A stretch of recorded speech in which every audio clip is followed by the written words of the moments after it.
ስለ ክርስቶስ ነው። ሁሉንም እንትኑን ሸክላውን ያፈረሰው ያ ድንጋይ ነው። መጀመሪያ ላይ የባቢሎን መንግስት የቀጠቀጠው ማን ነው? ቀጥቅጦ እንትን ያለው በታሪክ ውስጥ። እሺ እሱኛውን አስረዱኝ። እሺ ያው ከማን ስለገባኝ ነው አስረዱኝ። አይደለም እኮ ካላወቅ እውቀቱ ከሌለ ሌላ ሰው እድሉ መስጠት ያለብን። በግምት እንድትመልስ አንፈልግም። የባቢሎንን መንግስት የቀጠቀጠው ማን ነው? እሺ ባቢሎናውያን እንትን ከእስራኤላውያን ወደ እንትን እንዲመለሱ ያደረገውን ሰው ነው የፈለጋችሁት? የጠየኩ የባቢሎን መንግስት ናቡከደነጾር የሚመራውን የባቢሎን መንግስት ማን ነው ዴክላይን ያደረገው? ፌል እንዲያደርግ ያደረገው ማን ነው? እሺ አላውቅም። ሜዶን ፋርስ በቃ ሌላ ሰው አስገባ። አይ ቲንክ ከባድ ነው እንደዚህ ማውራት። እያስረዳን እያንዳንዱን አይደለም። እኛ የሚሞግት ሰው ነው የምንፈልገው በአሁኑ ሰዓት እንጂ የምናስተምረው ሰው አይደለም የሚያስፈልገው። ስለዚህ ምን ይመስላል ኢብራሂም? ወይ ምናልባት ያው ከተረዳ ምናልባት ካስረዳው ነው እንጂ ያው እውነትን ነው። እኛ የሚሞግተን ነው የምንፈልገው ስለሆነ የሚሞግት ነው። ምክንያቱም እንትኑ ጥቅሱን እዛ ላይ ያለውን ግንዛቤ እዛ ላይ ያለውን እውቀቱን እንዲነግረን ነው እኛ የፈለግነው። ዳንኤል 2 ላይ ያለው እኛ እንዲህ ያለን ክሌም አደረግን። ክሌሙ ትክክል አይደለም ብሎ ዲስፕሩቭ እንዲያደርገን ነው አንድ ሰው የምንፈልገው። በተረፈ ዳዴ ለማስባል አይደለም። ዳዴ የሚያስብሉ አሉ። ህጻናት ሙያ ምናምን የሚባል አለ። እዛ ላከው እሱን ዳዴ የሚል አይደለም። በደንብ ጦር አሰልፎ ምናምን የሚዋጋ ነው እንጂ አሁን ዳዴ ወፌ ቆመች ለማለት እኔ እንደዛ አይመስለኝም። ጊዜው አይደለም አሁን ለማለት ፈልጌ ንቄው አይደለም። ስለዚህ እኔ ክርስቲያን ካለ ዳንኤል 2 ዳንኤል 7 ለማን ነው? በቃ አስረዱን፣ ኑና አስረዱን። በቃ ኢዘር ኤኒ ፐርሰን ክርስቲያን የሆነ ማለት ነው። የለም እንደማትመጡ እናውቃለን። ኦፍ ኮርስ ሁሉ ነገር አስተምረናችሁ እንዴት ነው የሚሆነው? ክርስቶስ አምላክነትንም አስተምረናችሁ ማለት አምላክ እንዳልሆነ አስተምረናችሁ፣ ስላሴን ኮንሴፕቱን አስተምረን እንደገና ደግሞ አሁን ጭራሽ እዚህ ዳንኤል 2 ላይ ደግሞ ለኢየሱስ አምላክነት ነው የምትጠቀሙት የሚለውን ነገር እንዴት ነው ማስረዳት የሚያቅታችሁ? ገብታችሁ ኑና አስረዱን። ያው እየጠበቅን ነው። የለም ክርስቲያን አንድም የለም። ያው ደፍሮ የሚገባ የለም። በነገራችሁ ላይ እኔ በግሌ ነው የምላችሁ። እኔ በግሌ በትንቢት ማለትም በትንቢት ለኢየሱስ ክርስቶስ አምላክነት የምታመጧቸው ጥቅሶች እንዳለ ለነቢዩ መሐመድ ናቸው ብዬ ነው የማምነው። ይህንን ሌላ ጊዜ እንሟገት። አሁን ዳንኤል 2 እና ዳንኤል 7 የሚገባለ ዳንኤል 2:7 ይምሩ። ሰላም አለይኩም። ወአለይኩም ሰላም ወረሕመቱላሂ ወበረካቱ። አይ ሀቢቢ፣ አይ ማሻአላህ በጣም ገራሚ ትምህርት ነበረ። ኡስታዙና እንደሚብሮ እንደሜ ጀዛኩሙላህ። ግን ኢብሮ እስካሁን ብዙ ቲክቶክ ላይ ማለት ነው አየሁኝ። እስካሁን በህይወቴ ወላሂ እየዋሸሁ አይደለም፣ በዳንኤል ላይ የሞገት አይቻላቅም። ወላሂ ውሸት አይደለም። እስቲ ያጀማ ክርስቲያን ካለ መምህራችሁም ይሁን የፈለገ ይሁን እስቲ ገብቶ ይሞክር። ወረበል እኔ አላየሁም። ባለፈው ብቻ አነ ሲወያየ እሱም ግን የሚያስኬድ ሙግት አልነበረም የተነሳ። ብቃት ያለው ጀግና ዳንኤል ላይ ሊሞግት የሚችል ይግባ። ኮሜንቶ የጻፉ ግን የሚኖር አይመስለኝም። ማማከን ነው የሆነ በቃ አንተም እዚህ ትፈጣለህ፣ እነሱም ከስር ያራሉ እንጂ መፍትሄ አለ አይመስለኝም። አሁን ሰሞኑን ማለት ነው ይምሩዬ፣ ሰሞኑን እኔና አነስ አቀረብን ለአንድ መምህር ስም አንጠቅስም አቀረብን እና ያቀረብነው 2 ለ2 ርዕስ ነው። አንደኛው በክርስቶሎጂ ነው። ሁለተኛው ደግሞ ኢየሱስ አምላክነትና ፕሮፌሲ 2 ለ2 በቃ ጠና ያሉ መምህሮች ናቸውና ወላሂ እምቢ ያሉ ፕሮፌሲ አልወያይም አሉ። ክርስቶስና አምላክነትንም አንወያይም አሉ። ለምን? አይ በፈጣሪነቱ ብቻ ቁንጽል የሆነች ሀሳብ እንደዚህ ማለት እንደዚህ እቺን የምታህል ሀሳብ እናውራ፣ ይዳሰሳል በዛ ላይ እናውራ። አናወራም እምቢ ያሉ ሁለቱም በቃ አቀረ ማለት ነው። ያሳዝን። ይሄንን ራሱ ማዋታቸው ይደነቃል። ለማዋት መሞከራቸው ራሱ ይደነቃል። ሲጀመር ብሎ ባላየ እኮ ነው። ሲጀመር በቃ ብሎክ ያደርጋሉ አይደለ? እንዴ ሲያደርጉት የነበረው ባለፈው ማዋታቸው ራሱ ይደነቃል። ግን እስቲ ሞክሩ እላለሁኝ። አይ ብሎ ፕሮፌሲን የሚሆን አይመስለኝም። ፕሮፌሲ ለምን መሰለክ ሂስቶሪካሊ አጥንተው መሞገትም አይችሉም። ፕላስ ደግሞ መጽሐፉም ግልጽ ነው። በቃ የፈጠጠ መታ ነው። ይከብዳችኋል። ግን ሞክሩ ያጀማ ቢላህ አለይኩም። ጀስት በቃ ይሞከራል እኮ ብሮ ህዝቡ እንዳታዘባችሁ በሾርኔ ጋር ገብተህ እለለጥ ትላለህ እኮ ችግር የሆነ ነገር ብለህ ፖለቲካ ሰጥ ይወጣል። ሞክሩ ማሰሱን እንኳን እንዴ እንጂ ዘግቶ በርቀት አይሆንም። ሞክሩ ያጀማ። እስኪ ካለ አንድ ቁጥር ጻፉ። ግን ብሮ ይሄ ርዕስ ወላሂ በጣም ከባድ እንደሆነ በደንብ እየተረዳሁ ነው። በቆየ ቁጥር ለመሰላችሁ የለም ሰው ከሌለ በቃ ምንም ወጥመድ እንደሆነ እየተገነዘብን ያለ ነው። እስኪ ሰማይ ቅድም አሁን በዛ ላይ ማውራት ጀምሬ ወላሂ ያዘጉብኝ ድጋሚ ያን ከአካውንቴን ተዘጋ። ዛሬ አልፋ የሚባለው ልጅ አታስገባው ሀቢቢ። እሱ ልጅ ሪፖርት ያደርጋል። አልፋ የሚባለው ልጅ ባለፈው አዘግቶብኝ ገብቷል። አይደለ ኦሜጋ ነው ቅድም የገባው እንጂ አልፋ አይደለም። ወላሂ ኦሜጋ ነው የገባው። አንድ ሪፖርት የሚያደርጉ ይሄ ሁለተኛው አካውንት ነው። ይሄ ሁለተኛ እኮ ነው። ኦሜጋ ይመስለኛል። ኢንሻላህ ኢብሮ በውስጥ አውራኝ የሆነ መፍትሄ ያለው አዲስ መፍትሄ አለ። አውራለሁ ግን በጣም ሪፖርት እየተደረገ ነው። እናስከፍተዋለን ግን ሪፖርት እየተደረገ ነው። አብሶ አንተ አካውንት ላይ በጣም አለ። ከባለፈው ጀምሮ አይደለ ይወደዋል። ሲጀመር አንተ ይወደዋል። አራተኛ በቀላሉ በ3 ሳምንት ውስጥ አራተኛ ጊዜ። ኢምሮ እንዴት እናድርግ? ምንድን ነው የሚሻለው? አሁን የሁሉ ሰው ቁጭ ልናደርግ ነው ወይስ እንዴት ነው? ኡስታዝ ምን ትላላችሁ? ምን ትላላችሁ? ኢምሮ እንዴት ይሻላል? ይገቡ ይሆን ይኖሩ ይሆን? ኢብሮ አንዴ ይሄኛውን ከእንትን ጋር ይገናኛል። ኪንግደም አሁን ይሄ ሁላ ስለ ኪንግደም ኦፍ ጋድ ነው አለ እየተወራ ያለው። አዎ ወመሰሉሁም ፊል ኢንጂሊ ከዘርዒን አኽረጀ ሸጣሁ ምናምን የሚለው ዳንኤል እሱ መዝሙረ ዳዊት ምዕራፍ 73 71 72 73 74 እዛ ላይ አለ። አንድ ቀን ኢንሻአላህ አረግበታለሁ። እሱ እዛ ላይ እንደዚህ ነው ቁጭ ያለው። ወላሂ ነው እንደዚህ እንዲህ ፊት ለፊት ነው ያለው እሱ ኢንሻአላህ። እዚህ ላይ ካለ አላውቅም እኔ ቅዱሳኑ የሚለው አለ እዚህ ላይ ቅዱሳኑ የሚለው ቅድም ኡስታዝም ሊያብራራልን ነበረ። አይ ቲንክ ረስቶት ነው መሰለኝ ኡስታዝ። ቅዱሳኑ የሚለውን እኮ ረሳህ ታውቃለህ ኡስታዝ? አብራራላችኋለሁ ብለህ ካለ ምናልባት ካለ አላውቅም። የትኛውን? ዳንኤል ላይ ዳንኤል 7 ቅዱሳኑም የሚል አለ አይደለ?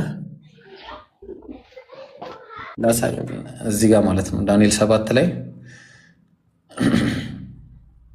ምን አልከኝ ኤብሮ? አፉ በለኝ። ቅዱሳኑ የሚለውን ቅድም አብራራላችኋለሁ ብለህ ረሳህን። የታለ መሰለህ የሚሰጣቸው እና አንድ ሰው ፔላህ ነው የሚለው የዕብራይስጡ ቃል ማለት ነው። በነገራችን ላይ ፔላህ የሚለው ቃል አረማይክ ታርገም በሚባለው መጽሐፍ ላይ ዘፍጥረት ላይ ታናሹ ለታላቁ ይገዛ ወይም ደግሞ በሌላ አባባል ደግሞ ወንድሞቼ ይገዙልህ ለሚለው ቃል የሚገባው ፔላህ ነው የሚለው። ዛት ሚንስ ለኢየሱስ የሚገዙለት ሰሚሽን ሰዎች የሚያደርጉት በስጦታ ያገኘው እኮ ነው ራሱ ማለት ነው። እስቲ ይኸው ራሱ 14 ላይ ነው 7:14 ላይ ነው። በጣም ነው የሚገርመው ራሱ ወገኖችና አህዛብ በልዩ ልዩ ቋንቋ የሚናገሩ ሁሉ ይገዙለት ዘንድ ግዛትና ክብር መንግስት ሰጠው። ግዛቱም የማያልፍ የዘላለም ግዛት ነው፣ መንግስቱም የማይጠፋ ነው። በስጦታ ካገኘው ኦንቶሎጂካል አይሆንም፣ ፈንክሽናል ነው የሚሆነው። ጀዛከላ ሰዎች ለኢየሱስ የሚገዙት የሚሆነው ፈንክሽናል ሰቦርዲኔሽን ነው የሚሆነው። ኦንቶሎጂካል ሰቦርዲኔሽን ሊሆን አይችልም። ለምን? በስጦታ ያገኘው ነው፣ የባህሪ ገንዘቡ አይደለም። ያንን ነው እንትን የሚሉ ማለት መሲ አስገቡኝ እያለች ነው። አስገቧት። እሺ አስገቧት። ኡስታዝ ይሄ የሰሃቦችን ጉዳይ ቅድም ስለ ሰሃቦች ላስት ታይም አስረድተን ነበር። እንደውም ምን አለ መንግስትም ግዛትም ከሰማይ ሁሉ በታች ያሉ የመንግስታት ታላቅነት ለልዑል ቅዱሳን ህዝብ ይሰጣል አለ። የልዑል ቅዱሳን ህዝብ በቃ ኡማ ነው። የረሱል ሰለላሁ ዐለይሂ ወሰለምን ኡማ ነው የሚያሳየው። እሱ ማቴዎስ ወንጌል ምዕራፍ 21 ቁጥር 42 ላይ፣ መዝሙረ ዳዊት ምዕራፍ 118 ቁጥር 22 ላይ ግንበኞች የናቋት ድንጋይ ነው የምትለው የማዕዘን ራስ ሆነች ለዓይናችንም ድንቅ ናት ነው የሚለው። አማራ አይተው ከሆነ የማቴዎስ ላይ ለዓይናችን ድንቅ ነው ብሎ በማስኩላይን ነው የሚያስቀምጠው። እንትን ላይ ግን ስትመለከተው ለዓይናችን ድንቅ ናት ነው የሚለው። የዕብራይስጡም የግሪክ ሰብጀንትም የአዲስ ኪዳንም ጸሐፊዎች ሲጽፉት እዛ ጋር ፌሚናይን ጄንደር ነው የሚያስቀምጠው። ዛት ሚንስ ዳንኤል 2:44 ላይ ያለችው ናት ድንጋይ ከተራራ ላይ ተፈነቀለ የተባለችው ናት። ጥያቄ የምናነሳው በእነዚያ ነገስታት ዘመን ነው ድንጋዩ የተፈነቀለው። ድንጋዩ መፈቀል ብቻ አይደለም፣ ምድርን ፈጽሞ ሞላ ይላል። የረሱል ሰለላሁ ዐለይሂ ወሰለም ኡማ የሌለበት ቦታ የለም። በኤክስፓንሽን ደረጃ 235 ሀገሮች ውስጥ አለ በአሁኑ ሰዓት በዓለም ዙሪያ። በፋስተስት ግሮዊንግ ሪሊጅን ደግሞ አንደኝነቱን ይዘዋል። በኤክስፓንሽንም በኮንሶሌሽንም የሚያክለው የለም። ከእሳቸው በኋላ ደግሞ የሚመጣም የለም፣ የመጨረሻ ነው፣ ለዘላለም የማይፈርስ ነው ብሎ ያስቀመጠው። ከዛ በኋላ የሚመጣ የለም፣ ለዘላለም የማይፈርስ መንግስት ነው ያለው ብሎ ያስቀመጠው። ያ ኡማ ለዘላለም የሚኖሩ ኡማ ነው ራሱ ኖርማል ማለት ነው። በትክክል ኡስታዝ።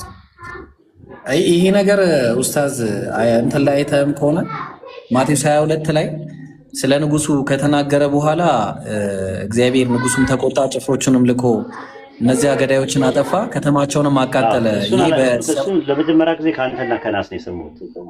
ማነው ከአነስ ነው የሰማሁት። የምር ለመናገር አላውቀውም እሱ።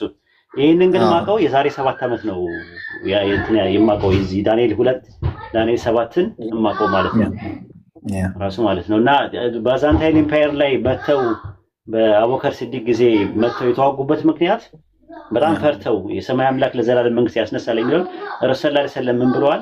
መጀመሪያ እንደዚህ ከሊፋ ይሆናል 3 ከሊፋ ይሆንና አራተኛው ከሊፋ ሲያልቅ ያላህ መንግስት ይመሰረታል ብለዋል። አይተህ ከሆነ አይተዋል። እሱ ጥቅስ ሐዲስ ላይ ይመሰረታል ብለዋል። ኦኬ አላየሁትም።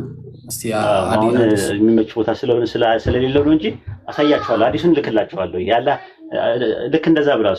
4 ከሊፋዎች ላይ ከዛ በኋላ ልክ ሲያልቅ በዚህ ታይም ሰጥተዋል። ራሱ 21 ዓመት ነው ምናምን እንደዚህ ሰጡት እሳቸው ከተናገሩበት ጀምሮ። ከዛ በኋላ የአላህ መንግስት ይመሰረታል ብለዋል።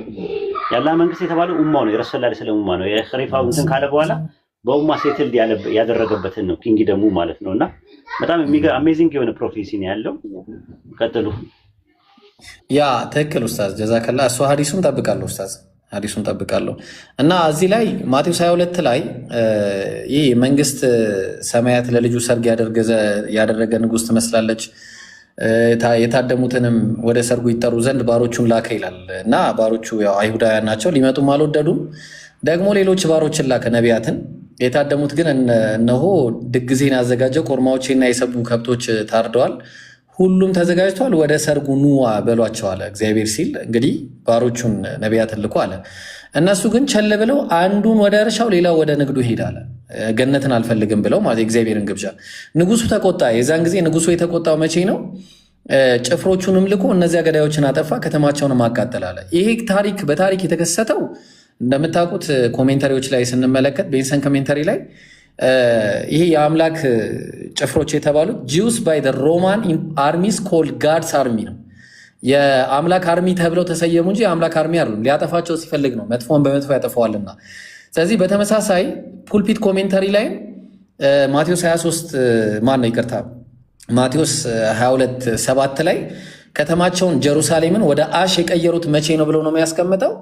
የስተዲ ባይብል ላይ ነው። ይሄ 70 ኤዲ ላይ ነው ጀሩሳሌም እንደዛ የሆነችው ብሎ ያስቀምጣል። አሁን 70 ኤዲ ላይ ምንድነው የተከሰተው? ከተማቸውን አምላክ አጠፋ። ልክ ከማቴዎስ 21 ጋር ተመሳሳይ ነገር ነው ያስቀመጠው። በዚያን ጊዜ ባሮቹ ሰርጉ ተዘጋጅቷል፣ ነገር ግን የታደሙት የማይገኙባቸው ሆናል። እንዲሁ እንግዲህ ወደ መንገድ መተላለፊያ ሄዳችሁ ያገኛችሁትን ሁሉ ጥሩ አላቸው። እንግዲህ ሌሎች ባሮች መጥተዋል። እነዚህ አሁን የእግዚአብሔር ወደ ሰርጉም ጥሩ አለ። አሁን ጥያቄያችን ምንድን ነው? እዚህ ጋር እመጣለሁ፣ መጀመሪያ እመጣለሁ። በባይብል ላይ በሂስትሪ ብትመለከቱ ከ70 ኤዲ በኋላ የተላከ ማንም የለም። አምላክ የላከው ማንም የለም። ጳውሎስ ነው እንዳይሉን፣ ጳውሎስ በ65 ኤዲ ላይ ሞቷል። ያው ዳይድ ከ62 እስከ 64 ኤዲ በሚገመተው ጊዜ ውስጥ ሴንት ፓውል ሞቷል። የለም ሴንት ፓውል ሐዋርያት እንዳትሉ፣ ሐዋርያት መጀመሪያ ኢየሱስ ያዘዛቸው መጀመሪያ ነው። ሐዋርያት እንዳትሉ። አሁን ከ70 ኤዲ በኋላ በሂስትሪ ማን ነው አምላክ እንግዲህ ጭፍሮቹን እንዲህ ያዘዛቸው የሚልካቸው ሲባል ሰሃቦች ናቸው። የነቢዩ ዓለይሂ ሰላቱ ሰላም ሰሃቦች ናቸው። የሰሃቦች ጉዳይ ነው። ቅድም ቅዱሳን የሚለውን ስለ አስመልክቶ ብዬ ነው ያነሳሁት። እና የነቢዩ ሰለላሁ ዐለይሂ ወሰለም ሰሃቦች በየሀገሩ እየሄዱ ምን ያደርጉ ነበረ? የሰብኩ ነበረ ማለት ነው። ለምሳሌ ወደ ነቢዩ ሲልኩ ወደ ኢትዮጵያ ንጉስ ወደ ነጃሺ ልኳል፣ ወደ ፋርስ ንጉስ ልኳል፣ ወደ ተለያዩ ሀገር ልኳል። ከዛ ምን አረገ? እንግዲህ ወደ መንገድ መተላለፊያ ሄዳችሁ ያገኛችሁትን ወደ ሰርጉ ጥሯል። እነዚህም ባሮች ወደ መንገድ ወጥተው ያገኙትን ሁሉ ክፎችንም በጎቹንም ሰበሰቧል። ጀንታይልስ ማለት ነው። ልብ አድርጉ። ጀንታይል ከእንትኖች ውጭ ያለውን የሰርጉንም ቤት ተቀማጮቹ ሞሉታል። አያችሁ፣ ይህ የተሞላው መቼ ነው? በነቢያችን ዓለይሂ ሰላቱ ወሰላም ጊዜ እንጂ ከዛ በኋላ ባለው አልተሞላም። የተሞላ ነገር የለም። በዚያን ጊዜ አለ እንግዲህ የንጉሱ አገልጋዮች እጅና እግሩን አስራችሁ በውጭ ወዳለው ጨለማ አውጡት የተባለው እንግዲህ ይሄ ጀነትና ጀሃነምን አስመልክቶ ሰዎች ከፊሉ ጀነት ከፊሉ ጀሃነም የሚገባው ያው ይህንን ጥሪ የተቀበለ ብቻ መሆኑን የሚያሳይ ነው። ሰው ከሰባ ኤዲ በኋላ የለም ቅዱሳን ሲጠሩ የነበሩት እነዚህ አምላክ ባሪያዎች ተብለው ማለትም በዛ ዳንኤል ኡስታዝ የነገረን ቅድም ዳንኤል 7 ላይ የነቢ ስ ሰለም ኡማዎች የተባሉት እነዛ ቅዱሳኑ ምንድናቸው? እነዚህ ዳንኤል ማቴዎስ 22 ላይ የተጠቀሱ ከሰባ ኤዲ በኋላ የመጡትን አስመልክቶ ነው ማለት ነው። ይህንንም የሚሞግት ክርስቲያን አንድ ኡስታዝ ከመጽዮን መጥቷል። የቀድሙንም እንትን ማለት እንችላለን። መጽዮን የመጽሐፉ ባለቤት ነው። ታያለህ ልዩነት ከክርስቲያን ጋር ታያለህ። ስናወራ ከመጽዮን ሰላም ብያለሁ። ሰላም እንዴት ናቸው? እንዴት ነህ? ወይ ሁሉ ሰላም ነው? ሰላም እንዴት ናቸው? አለሁልህ። ዳንኤል ምዕራፍ 2 ላይ የምስሉ ራስ ወርቅ፣ ደረትና ክንዱ፣ ከዛ ሆዱ፣ እግሩ ምናምን የሚለው እስቲ ንገረን። ስለማን ነው የሚያወራው? ስለ ባቢሎን ንጉስ ነው የመጀመሪያው ባቢሎን ነው። ከዛስ ማን ነው? ባቢሎን ያፈረሰው ማን ነው? ፋርስ ነው።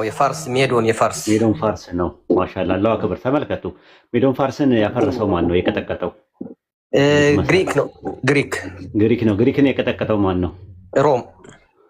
ሮም ለሁለት እግሩ የተከፈለው ምንና ምንድን ናቸው? የግሪክ መንግስት ለሁለት የተከፈለው እንግዲህ በእኛ ረዳድ ምንድን ነው? ሮም ነው። ግን ምን ላይ መሰለው ኡስታዝ፣ ዋናው ነጥቡ ድንጋዩ ላይ ነው። አይ ቆይ ከድንጋዩ በፊት ሁሉንም ያፈረሳቸው ነው። ቆይ ምስሉ ላይ የታየው እግሩ የተባለው ሮም ከሆነ ሮም ለሁለት የተከፈለው መቼ ነው? እግሩ ለሁለት የተከፈለው እግሩን የሚያሳየው እኔም አላቅም እሱን መቼ እንደተከፈለ። በ395 ነው። ኦኬ በ395 ነው ለሁለት የተከፈለው ታሪክ። ከዛ በኋላ ለሁለት መንግስት ሲከፈል በእነሱ መንግስታት ዘመን ለሁለት ከተከፈለ በኋላ የሰማይ አምላክ የዘላለም መንግስት ያስነሳ፣ የሰማይ አምላክ ለዘላለም የማይፈርስ መንግስት ያስነሳ ይላል። ለዘላለም መንግስት ያስነሳል የተባለው የትኛው ነው መንግስቱ? ያ እሱ የዘላለም መንግስት የተባለው ምንድነው? ዳንኤል 7 ነው። አይተህ ከሆነ አራት ወንዶች ላይ ያለው። እሺ ችግር የለውም እሱ ችግር የለውም። ግን የዘላለም መንግስት የተባለው ከሮም ዲቪዥን በኋላ የተመሰረተው መቼ ነው? ተመሰረተ ብለኛ እናምንም እስካሁን ድረስ። ኦኬ አልተመሰረተም። ኦኬ ዲቪዥኑ የሮም መንግስት አሁን ማን ነው የፈጨው? ማን ነው የሚፈጨው ነው የሚለው እዛ ጋር። የሮም መንግስት እግሩን የሚፈጨው ማን ነው? ማን እንደሆነ የሚናገር ነገር የለም። ይናገራል። ይኸው ዳንኤል ታውጣለት የምስሉን እግር መታ ይላል። ድንጋዩ ከተራራ ተፈንቅሎ የምስሉን እግር መታው ይላል እኮ። ድንጋዩማ እኮ ችግር የለም አልሞት ኡስታዝ፣ ድንጋዩን እኮ ነገርኩ። ሁሉንም ያፈረሳቸው ድንጋዩ ነው። በኋላ ነው። ኦኬ የምስሉን እግር የሚመታው ማን ነው? ድንጋይ ነው። ሁሉንም የሚያፈርሳቸው ድንጋይ ነው። ቆይ የምስሉን እግር ነው የሚለው። ድንጋይ ተፈንቅሎ ነው የሚመታው። ድንጋዩ ተፈንቅሎ ይመታው። አዎ የሮምን መንግስት የመታው ማን ነው? ያጠፋው ማን ነው? እኔ እንጃ ማን እንዳጠፋው አላውቅም። በሂስቶሪካሊ እሺ፣ ሂስቶሪካሊ የብራውጣለት ኮንስታንቲኖፕል አይደለ የጣለው? ኮንስታንቲኖፕል እንደዛ ሊሆን ይችላል። አዎ ስለዚህ የምስሉን እግር ይመታዋል የተባለው መንግስት የማኡማ ነው? የማን ህዝብ ነው? ድንጋዩ ነው። ዞሮ ድንጋዩ እኮ ነው የሚመታው እኮ። ድንጋዩ በነሳን ነገስታት ዘመን ነው የሚያስነሳው አለ። በሮም መንግስታት ዘመን ነው የሚነሳው። ዞሮ አንድ ድንጋይ ነው ያለ ነው። ያ ደግሞ ያ በመስሉ ነው። መቼ ነው የሚነሳው ነው የሚለው። መቼ ነው የሚነሳው አሉ። ታይም ሰጥተዋል። ታይም የተቀመጠ የለም። ታይም በዚህ ጊዜ ተብሎ የተቀመጠ ነገር አውጣለት። 844 አውጣለት። 244 አውጣለት። ያ ትክክል። እሺ ቆይ አንዴ እንትን አደረግኩኝ። እዚህ ላይ ላውጣ። ቆይ እንደዛ ይሻላል። እዚህ ላይ አውጥቼ ቦታውን እመለሳለሁ። ዳንኤል 244 ከዚህ እንጀምርለት። ያውና ይሄኛው ከዚህ ከ42 ይጀምር ኡስታዝ። ያ የድንጋዩ ትርጉሙ የዘላለም መንግስት የሚለው ነው አይደለ? ለማይጠፋ መንግስት የተባለው ድንጋዩ ምንድነው ትርጉሙ የሆነው? ድንጋዩ የፈጣሪ ኃያልነትም ያመለክታል። መንግስቱ ነው ያለው እዛ ጋር ትርጉሙን እየተረጎመ መጣና ከሮም መንግስት በኋላ የምስሉ እግር የተባለው የሮም መንግስት ነው ካለ በኋላ የሮም መንግስት ለሁለት ተከፈለ። ከዛ በኋላ የሮም መንግስት ለሁለት ከተከፈለ በኋላ የምስሉን እግር የሚመታውን ሲተረጉመው 44 ላይ ምን ይላል? እስቲ አንብቦ ከዚህ ጀምርና የእግሮቹም ጣቶቹም እኩሉ ብረት እኩሉ ሸክላ እንደነበሩ እንዲሁም መንግስቱ እኩሉ ብርቱ እኩሉ ደካማ ይሆናል። የኮንስታንቲኖፕል እና የባዛንታይን ኢምፓየር ነው። ከዛ ብረቱም ከሸክላው ጋር ተደባልቆ እንዳየ እንዲሁ ከሰው ዘር ጋር ይደባለቃል። ነገር ግን ብረትና ሸክላ እንደማይጣበቅ እንዲሁ ቆየታለ። እዚህ ጋር ነው። ቆይ ይቅርታ፣ አፎን ኡስታዝ፣ የተከፋፈለ መንግስት የሚለውን እናሳየው። እንዲሁ ያው እግሮቹና ጣቶቹ እኩሉ ሸክላ እኩሉም ብረት እንደሆነ እንዳየ እንዲሁ የተከፋፈለ መንግስት ይሆናል አለ።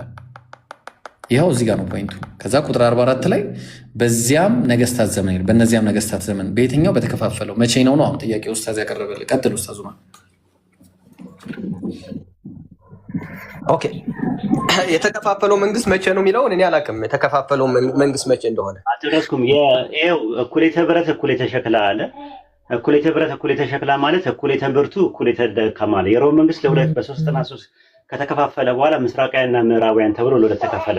የምዕራባውያኑ ጠንካራ ነበር እንደ ብረት፣ የምስራቃውያኑ ደግሞ ደካማ ነበረ። ከዛ በኋላ ነው በእነዚያ መንግስታት ዘመን ሙልክ በሚባለው በእናንተ አጠራር በእነዚያ መንግስታት ዘመን ወይም በእነዚያ መንግስታት ዘመን የሰማይ አምላክ የማይፈርስ መንግስት ያስነሳል አለ። ሁለቱ ከዲቪዥኑ በኋላ ወይም የሮም መንግስት ለሁለት ከተከፈለ በኋላ የዘላለም መንግስት ያስነሳል የሚለውን የድንጋዩን ትርጉም እየነገረን ያለው። በቃ ኤብሮ ቀጥል። እሺ ጀዛክላ ኡስታዝ። ምን መሰለ ከመጽዮን ዝም ብለህ አሁን ጎግል ብታረግ አያሳይም እንደ ነገር ይታያል። ሮም ኢምፓየር ገባኝ። እኮ ነገር አልሆነም ብዬ እኮ አላምን። ሆኗል እኮ ነገር ነው። እሱን እያልኩ አይደለም ከመጽዮን። ኦኬ እሺ ምን ይላል መሰለ 395 ኤዲ ነው ይሄ። በምንና በምን ብሎ ያስቀምጠዋል? The Roman Empire permanently divided into Western and Eastern halves in 395 AD። ስለዚህ አሁን ምንድን ነው ቁም ነገሩ? አምላክ ይህንን መንግስት የሚያስነሳው መቼ ነው ብለን ስንል በነዚያም መንግስታት ዘመን ብሎ ነው የሚያስላየው። በነዚያም የትኞቹ ከመጽዮንዬ በየትኞቹ መንግስት ዘመን? በኢስተርን በተከፋፈሉት እንደዛ አይነት መረዳት እኛ የለንም። በነገራችን ላይ እንደሱ እናንተ ስለተረዳችሁት አይደለም እኮ ከመጽዮንዬ መጽሐፉ ነው እኮ የሚለው እኮ ነው የምልህ። የተከፋፈለ መንግስት ይሆናል አላለም? ያው እዚህ ጋር የተከፋፈለ መንግስት ያስፈልገዋል። ለምሳሌ ራሽን ምናምን ብታይ አሁን ድንጋዩን የመሲሁን መንግስት ነው የሚያመለክተው። ድንጋዩ ላይ እኮ ገና አልመጣንም ከመጽዮን ድንጋዩን አልመጣንም ገና። ድንጋዩ ላይ ልንመጣ ነው። ድንጋዩን እንድናገኘው መጀመሪያ መንግስቱ መከፋፈል አለበት እኮ እያለን ነው እኮ መጽሐፉ። ብረቱ ያው ከእነዚህ ያው እንዲሁ የተከፋፈለ መንግስት ይሆናል። ይሄ መቼ ነው የሆነው? 395 ኤዲ አሁን እንዳሳየው። ስለዚህ ያው ምን አለ ቁጥር 44 ላይ ወረደና በነዚያም አለ። በዚህ አላለም፣ በነዚያም በየትኞቹ? በተከፋፈሉ መንግስቶች አይደለ? መንግስት አላለም፣ መንግስታት ነው ያለው። በዚያ በተከፋፈለ መንግስት ዘመን አለ ከ395 ኤዲ በኋላ የሰማይ አምላክ ለዘላለም የማይፈርስ መንግስት ያስነሳል። ጥያቄው ለዘላለም የማይፈርስ መንግስት ማስነሳቱ ብቻ ሳይሆን ለሌላ መንግስት የማይሰጥ መንግስት ይሆናል፣ ለሌላ ህዝብ የማይሰጥ መንግስት ይሆናል። እነዚያንም መንግስታት ሁሉ ትፈጫቸዋለች፣ ታጠፋቸዋለች፣ ለዘላለም ትቆማለች። ድንጋዩም እጅ ሳይነካው ከተራራ ተፈንቅሎ ብረቱና ነሐሱን ሸክላውን ሲመታ እንዳየ። ምክንያቱም እግሩን ሲመታ ሁሉም ይፈርሳል ነው። ግን ያፈረሰው ሊትራሊ እሱ ሳይሆን ያፈረሱት እርስ በርስ ናቸው። ቅድም አንተም እንደተናገርከው ሰው ጥያቄው እዚህ ጋር ምንድን ነው የሚሆነው? በሂስትሪ ማለት ነው። በሂስትሪ ለመጀመሪያ ጊዜ ኮንስታንቲኖፕል ባለብረቱ ማለት ነው። ኮንስታንቲኖፕል ማለት የብረቱ 95 ኤዲ በኋላ ለመጀመሪያ ጊዜ ኮንስታንቲኖፕልን ያጠፋው ማን ነው? ለመጽዮን ነው በሂስትሪ። እሱም አሁን ሂስትሪው ላይ ከባድ ነው። አሁን እሱ ላይ ምን እንደሆነ እኔ አላውቅም። አሁን ምን መሰል ዋናው ነጥቡ ላሳየሽ፣ ችግር የለም ማሳየቱ አይደለም፣ እሱ ላይ አይደለም ነጥቡ። አሁን ትንቢቶች ተፈጽመዋል ነው፣ ትንቢቶች ተፈጽመዋል። ነገር ግን ይሄ ድንጋይ የተባለው አልተፈጸምም ገና ነው እኮ። እንደተፈጸመ እኮ እኔ ላሳየህ እኮ ነው። የተከፋፈለው መንግስት የመታው ማን ነው ነው ጥያቄው። ድንጋዩ ነው የመታው አሁን እኮ ድንጋዩን። አዎ ድንጋዩ ሮም አይደለ? ማን ነው ድንጋዩ? የአምላክ መንግስት ነው። የአምላክ መንግስት ሮምን ነው አይደለ የመታው? የተከፋፈለውን መንግስት ሁሉንም መንግስት ነው የመታው። አይ ሁሉንም መንግስትማ እንዳልመታ መጀመሪያ እኮ ተናግረ ነበረ። ምን ሆናል? ሁሉንም መንግስት የሚመታው የተባለው ኪንግደማቸው። አቤት ድንጋው ሲንከባለል አይተህ ከሆነ ድንጋው ተንከባሎ ነው መጀመሪያ ላይ የመታቸው። እሺ ባቢሎንን ማን ያጠፋውሽ? ባቢሎንን ያጠፋው የፓርስ መንግስት ነው። ግን ድንጋው እና ድንጋዩ አጠፋው መሰረት ነው። ድንጋውን መጀመሪያ አይተህ ከሆነ ግማሹ እያለ ነው። ኦኬ ያየው ስዕል ግማሹ ብረት፣ ግማሹ ሸክላ እና ግማሹ ናስ፣ ግማሹ ወርቅ እያለ ያንን ድንጋይ ተፈንቅሎ ነው የሚመታው። አሁን ያዛ አይደለም፣ እንደዛ አይደለም። ሁለት ላይ ግባና እሺ ምን ይላል መሰለ? ግማሹ ሳይሆን ራሱ ጭንቅላቱ ህልም እኮ ነው። ይሄ ሜታፎሪክ አነጋገር እኮ ነው። ራእይ ነው። ህልሙ ምንድን ነው? የመጀመሪያው አንተ የወርቁ ራስ ነህ አለው። የባቢሎን ንጉስን ናቡከደነጾርን ማለት ነው አይደለ? አንተ የወርቁ ራስ ነህ አለው እኮ። የመታቸው ምንድን ነው? አሁን መታቸው ላይ እስኪየው የባቢሎን ንጉስን ያጠፋው ማን ነው ነው ጥያቄው። ሜዶ ፐርሻ አይደለ? አይ ድንጋው እኮ መጥቶታል። ድንጋው ከመታው በኋላ እኮ መቼ መታውና ነው? እሱ አልመታውም። መጀመሪያ አልመታውም። እሱ የመታው እርስ በርስ ነው የተመታቱት። መጀመሪያ መጨረሻ ላይ እና አንግባሽ ችግር ዳንኤል ሁለትን እንየውና የት ላይ መሰለህ እንትን ያለ እሱ የሚተረጉመው ነው የምናየው። አሁን ዳንኤል እሱ የሚተረጉመው ነው ያው ምን አለ መሰለህ ከቁጥር 36 እንጀምር። ህልሙም ይህ ነው አለ። አሁንም ፍቺውን በንጉስ ፊት እንናገራለን። አንተ ንጉስ ሆይ የሰማይ አምላክ መንግስትና ኃይልን ብርታትና ክብርን የሰጠ የነገስታት ንጉስ አንተ ነህ አለው። ማን ነው እሱ? ናቡከደነጾር አይደለ? የባቢሎን ንጉስ ማለት ነው። በሚቀመጡበትም ስፍራ ሁሉ የሰው ልጆችና የምድር አራዊት የሰማይ ወፎችና ወፎችንም በእጅህ አሳልፎ ሰጥተዋል፣ ለሁሉም ገዢ አድርጓል አለ። አንተ የወርቁ ራስ ነህ ብሎ የባቢሎን ንጉስን ነገረ። ከአንተ በኋላ ከአንተም የሚያንስ ሌላ መንግስት ይነሳል። የሚነሳው ማንን አጥፍቶት ነው የሚነሳው? አሁን ዳንኤል መጀመሪያ ያየውን ራእይ እኮ አልነገርኸኝም። መጀመሪያ ያየውን ራእዩን ይነግረዋልና ፍቺውን ንገረኝ አላልከኝም እንዴ? ታዲያ ይህን ተውና ህልሙን መጀመሪያ ያየውን ነው የምትነግረኝ። እዛ በኋላ ህልሙን ልንገርሽ። ስለዚህ የዚህ ምስራ ራስ ጥሩ ወርቅ ነበረ፣ ደረቱና ክንዶቹም ብር ነበር አለ። ሆዱና ወገቡም ናስ፣ ጭኖቹም ብረት ነበር አለ። ጭኖቹም ብረት እግሮቹም እኩሉ ብረት እኩሉም ሸክላ ነበር አለ። እጅም ሳይነካው ድንጋይ ከተራራ ተፈንቅሎ ከብረትና ከሸክላ የሆነውን ነው ያለው። የምስሉን እግሮች ሲመታ አየ ነው ሲፈጭ አየ። ጥያቄው እዚህ ጋር ነው። መጀመሪያ የባቢሎን ንጉስ ይሄ ነው አይደለ? ይሄ አይደለ? በጣም ጥሩ። ድንጋዩ ነው የመታው አይደለ? ድንጋዩ የመታው ታዲያ ምኑን ነው የመታው? እግሩን አይደል እንደ የመታው እኮ መጀመሪያ የመታው ምኑ ነው? ድንጋዩ ነው የመታው። የባቢሎን ንጉስን ምኑ ነው የመታው? ድንጋዩ የመታው ምኑን ነው ጥያቄው። ድንጋዩን መታው። ምኑን ነው የመታው? ድንጋዩ እግሩን አይደል? እግሩንና ይላል። እግሩን ብቻ አይደለም፣ እግሩንና አይደለም የሚለው እግሩን ነው የመታው። እግሩን ብቻ ነው የመታው። ያው ለተመልከት ምን ይላል? የዚያም ጌታ አለ መሰለ። ከየቱ ጋር ልጀምርልህ? እሺ ያውና ከዚህ ጀምር። የዚያን ጊዜ በእጅም ሳይነካው ድንጋይ ከተራራ ተፈንቅሎ ከብረትና ከሸክላ የሆነውን የምስሉን ምንድን ነው የመታው? ምንድን ነው የመታው? ቀጥል እኮ ምን እግሮች ነው እኮ የመታው። በቃ እግሮች ሲመታና ሲፈጫ አየህ ነው ያለው። ሁለቱ ምኑና ምኑን ሸክላውንና እግሮቹን ተመጽዮን እንትኑን የባቢሎን መንግስት ያፈረሰው ሜዶን ፋርስ ነው። የሜዶን ፋርስ ደግሞ ግሪክ ነው። ግሪክን ደግሞ ሮም ነው። ስለዚህ ሮምን ሲመታው ኦልሬዲ አንደኛውን እንደመታ ተደርጎ ሊገለጽ ይችላል። ምክንያቱም ልክ ምስሉ ላይ ተኮነ ከላይ ነው ያለው። ከላይ ሲሆን ከስር መናዱን ለማሳየት ነው የተጠቀመበት እንጂ የባቢሎንን መንግስት ድንጋዩ መቶታል የሚል አንድምታ የለውም። የት ያገኘዋል? ፈልገውስ ኦልሬዲ ኤግዚስት አያደርግም እኮ የለም አላ ለራሽ እንትን ብሎታል። መንግስቱ የለም። ኢምፓየሩ ወድቋል። አይ ወድቋል እኮ ችግር የለም። አልወደቀም አላልኩም። ምን ኢምፓየሩ ወድቋል እኮ። ስለዚህ ምኑን ይመቷል? ድንጋዩ በተነሳበት ዛት ላይ የለም እኮ ሜዶን ፋርስ የለም፣ ግሪክ የለም፣ ማነው ሮም የለም፣ ማነው ግሪክ የለም፣ ሜዶን ፋርስ የለም፣ ባቢሎን የለም። ሶስቱም የሉም። አንደኛውን ነው ያለው የነከሰው። እንደውም ዳንኤል 7 ላይ በደንብ ነው የሚናገረው። አንደኛው አውሬ አንደኛው ነው። የመጀመሪያ አንበሳ፣ ከዛ ድብ፣ ከዛ ነብር፣ ከዛ በኋላ አራተኛው እያለ አንደኛውን ይበላው ነበረ። በላው ነው የሚለው። ከዛ በኋላ ነው ያ የሰው ልጅ የሚመስል ከሰማይ ደመናት ጋር መጣ የሚለው የሚመጣው ከአራተኛው መንግስት በኋላ ነው። አራተኛ መንግስት የሮም መንግስት በኋላ ነው የሚመጣው። ያን ነው የሚያሳየው። የልዑል ቅዱሳን ሕዝብ የሚለው ከዛ ጋር ነው ያለው። አሁን አንተ እንዳንተ ከሆነ ዳንኤል ምዕራፍ 2 ቁጥር 44 ላይ ስፔሲፊክ አድርጎ በታይም ኢንተርቫል አጥሮ በእነዚያ መንግስታት ዘመን ወይም የሮም መንግስት ለሁለት በተከፋፈለበት ዘመን የሰማዩ አምላክ ለዘላለም የማይፈርስ መንግስት ያስነሳላል። ስለዚህ አሁን ያስነሳው መቼ ነው ጥያቄው? እሺ ምንም ችግር የለውም። የሮም መንግስትን ያጠፋው ማን ነው? ያወደቀው የሮም ኢምፓየር የሚባል ነገር በዓለም ላይ የለም።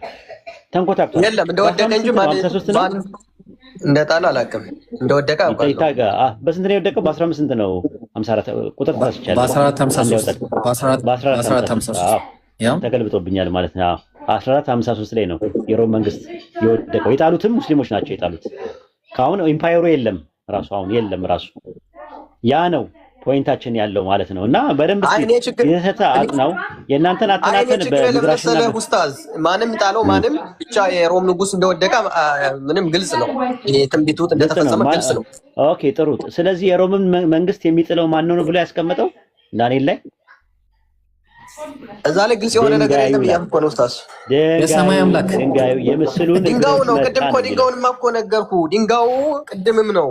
ከድንጋዩ ውጭ የሚጥለው የለም ነው። ሁሉን መንግስታት ድንጋዩን የጣላቸው ነው። ስለዚህ የሮም መንግስት የጣለው ማን ነው በታሪክ ውስጥ ነው ጥያቄው። ያው ድንጋዩ ነው የሚጥለው በታሪክ ውስጥ እንግዲህ ማን ይጣለው ማን ይላል። በእነዛ ነገስታት ዘመን ይላል። የመጀመሪያው የሮም ከሁለቱ ኢምፓየሮች ከሁለቱ እግሮች ውስጥ የመጀመሪያው እግሩ የጠፋው መቼ ነው? ምንም መረጃ የለኝም። እሱ ነው እኮ የምልህ እኮ አሁን ምስራቃውያኖች መጀመሪያውኑ ነው የጠፉት።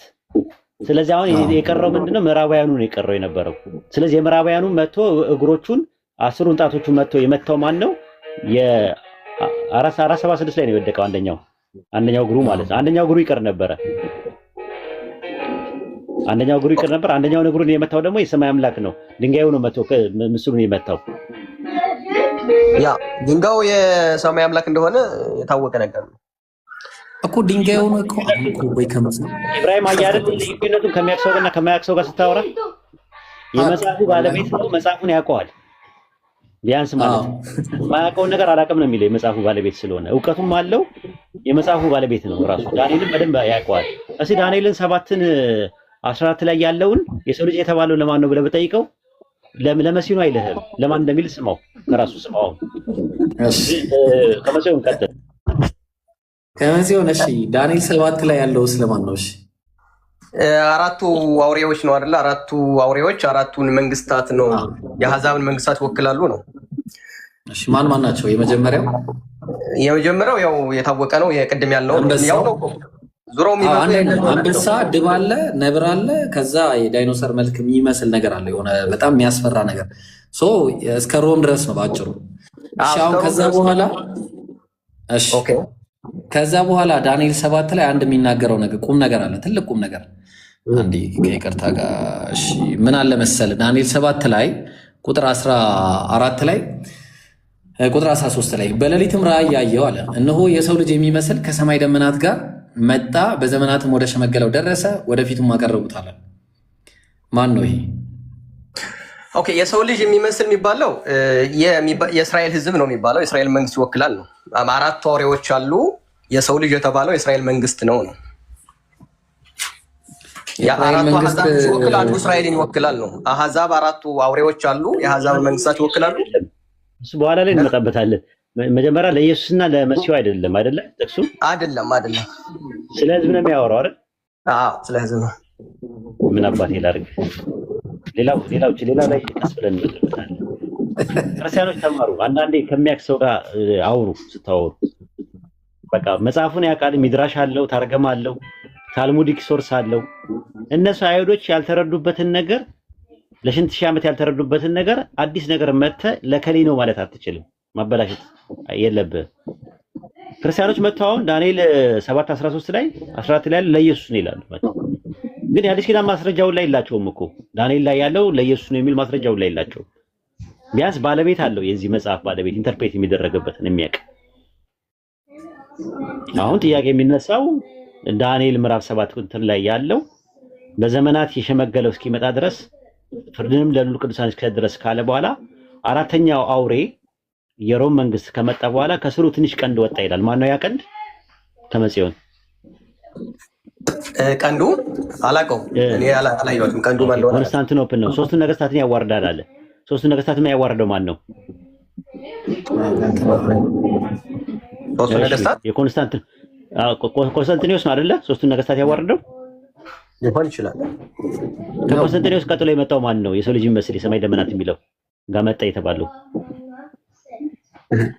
እኛ መጥቷል ብለን ስለማናምን ነው እኮ። ማን በታሪክ ውስጥ የመጣው ማን ነው እኮ ጥያቄው። እዛው ላይ እኮ ነው ኮንቲኒስ አለው። ኢሚዲየት ኮንቴክስት ነው።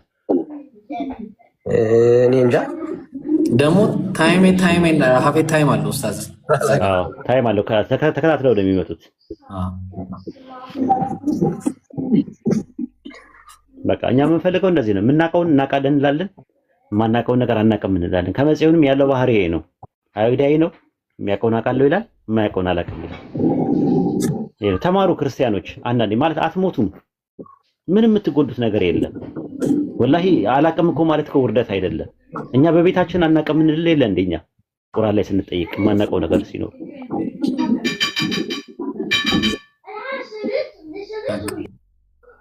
ኦኬ። ከመጽዮን ግን እኔ ጥያቄ ያው እሺ ዝም ማለት ይቻላል ወይስ ሌላ ጥያቄ ልጠይቅህ? እሺ አይ ጥያቄ ቀለል ያለ ከሆነ ችግር የለም። እሺ እዚሁ ላይ ማለት ነው አሁን ኡስታዝ ያነሳው ዘመናት ዱዋል ነው የሚያስቀምጠው። በአረማይክ ነው የተጻፈው የዳንኤል መጽሐፍና ዱዋል ነው የሚያስቀምጠው። ዘቶ በመጥፎ አይደለም። ድብልቅልቅ ነው። አረማይክ ብቻ አይደለም ነገራችን። ችግር የለውም። ያው ቢሆንም 300 ዓመትና ሀፍ ዓመትን የሚያሳይ ነው። ምንድነው ታይምስ ኤ ታይም ኤንድ ሃፍ ኤ ታይም ይላል። ታይምስ ኤ ታይም ኤንድ ሃፍ ኤ ታይም። ይሄ 350 ዓመትን የሚያመለክት ነው። 350 ዓመትን የሚያመለክት እድሜ ነው። አንደኛው ታይምስ ማለት 200 ዓመት ነው። ኮሜንተሪ ላይም አለ፣ ምናልባት የእናንተን አላውቅም እንጂ ከዛ ምን አልከኝ የሚለው ሴንቸሪ ነው። ዘመን የሚለው ሴንቸሪ ነው። አንድ ዘመን ነው። 3 ዘመን ነው አይደል የተጠቀሰው? 3 ዘመን ነው። ተኩል የተባለው ግማሽ ነው። 350 ዓመት ነው። ስለዚህ ከማን ነው የምንቆጥረው መነሻው? ከማን ነው? ይሄ የቀደሙ ገዢ ሶስቱን ኮንስታንቲኖስ ማለት ነው። ኮንስታንቲኖስ ደግሞ ማለት ያርፋል። ኮንስታንቲኖስ ሲወለድ 272 ዓመቱ ነበር። ከሱ ጀምረ 350 ቁጥር ምን አልከኝ? 350 ቁጥር ከሱ ጀምረ 622 ይመጣል። የነብዩ ሰለላሁ ዐለይሂ ወሰለም እድሜ ይሆናል። አለቀ። ስለዚህ ከመጽዮን ገባህ? ግልጽ ነው ያልኩ ነገር ግልጽ ነው። 322 ማነው 350 የጠቀሰው ነው መጽሐፉ። ታይምስ ኤ ታይም ኤንድ ሃፍ ኤ ታይም አለ። 350 ዓመትን ጠቀሰ። ከማን ጀምሮ ነው የሚቆጥረው ብለን ስንል ከኮንስታንቲኖስ። ኮንስታንቲኖስ ደግሞ ሲወለድ 272 ዓመቱ ነበር። 272 ኤዲ ላይ ነበረ። 272 ኤዲ ሲደመር 3 እነዚህ የጠቀሳቸው 350 እኩል ይሆናል 622 ነው። 622 የተነሳው መንግስት ማን ነው? ከመጽዮን እስልምና ነው አይደለ? አዎ ኮርስ 622 ላይ የተነሳው የሙስሊም ኪንግደም የኢስላም ኪንግደም። እኔም የምጠይቅህ አሁን በእናንተ ይሄ ዳንኤል የታየው መጨረሻውን በነቢ ሙሐመድ ነው አይደለ? እንትን ይወደቀ ብላችሁ የምታምኑ እንደዛ ነው አይደለ?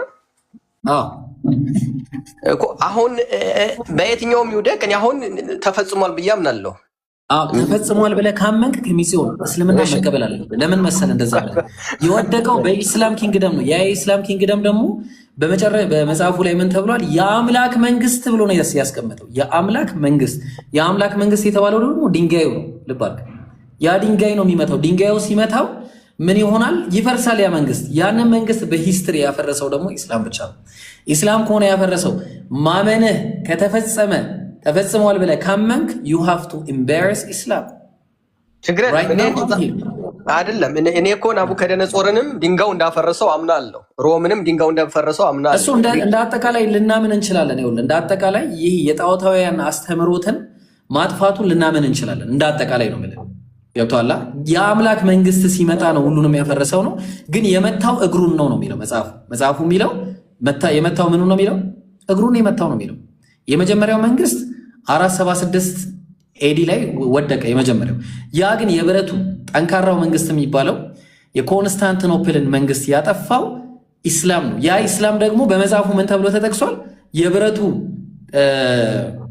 ከብረት የተሰራ ተብሎ ነው ጥንካሬውን ያስቀምጠው። ሰው በአጭሩ ምንድን ነው ያንን መንግስት ደግሞ ያጠፋው ድንጋዩ ነው። ድንጋዩ ነው እግሩን የመታው። እንግዲያውስ ያ ከሆነ የአምላክ መንግስት ነው ኢስላም። ያ ዳንኤል 7 ላይ 6:22 የሚለውን አመጣን። ታይምስ ኤ ታይም ኤንድ ሃፍ ኤ ታይም የሚለውን አምጥተን ከዛ ደግሞ የቆስጠንጢኖስን ደምረን ማለት ነው።